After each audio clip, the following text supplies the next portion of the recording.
So what I would like to take you through today is our mini health check. So it'll take around 15 to 20 minutes or so, and I'd like to go through 4 key cardiovascular tests with you.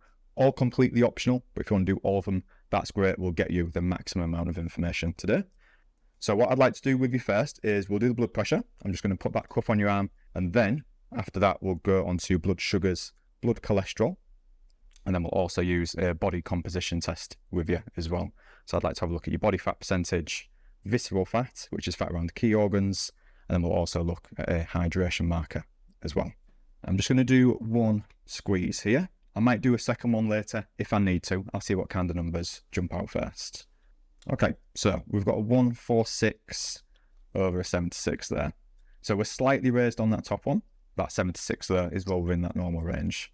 So let's have a look at the blood sugars and cholesterol next. Now, what I'd like to do here is go through a finger prick test. Have you had this one done before? You have, perfect. One for sugar, one for cholesterol. So I'm going to do the blood sugars first because that'll give me pretty much an instant result. So short, sharp scratch just on the end of the pad there, yeah?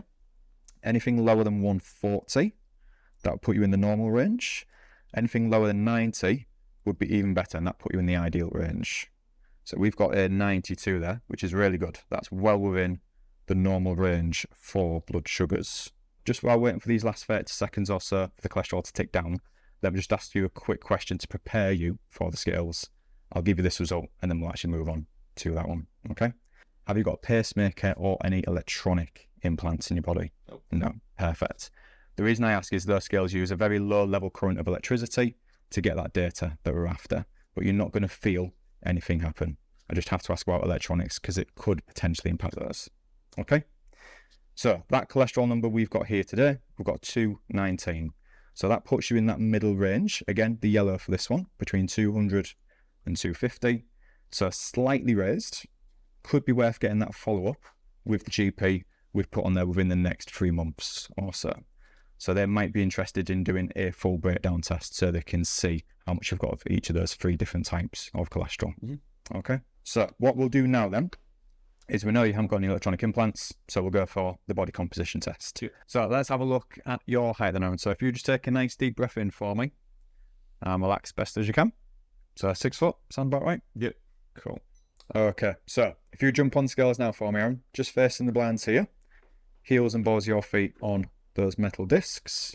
That's it. So do you want to get your socks and your shoes back on? Yep. And then we'll sit down and have a chat through these.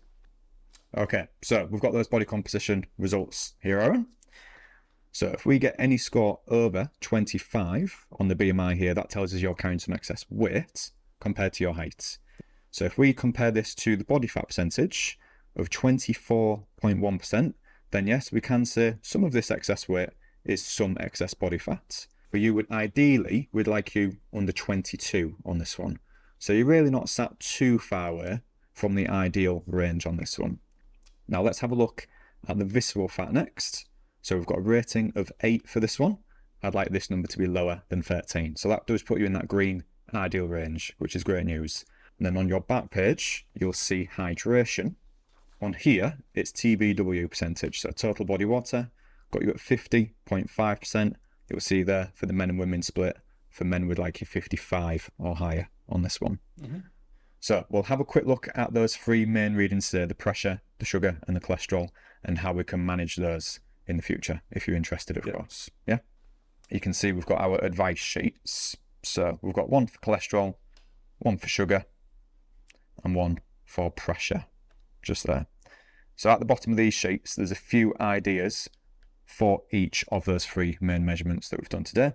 And if we wanted to try and improve those numbers over the next few weeks and months, these are the things that we could try. So there is a little bit of overlap between some of these, particularly on the sugar and the cholesterol sheets.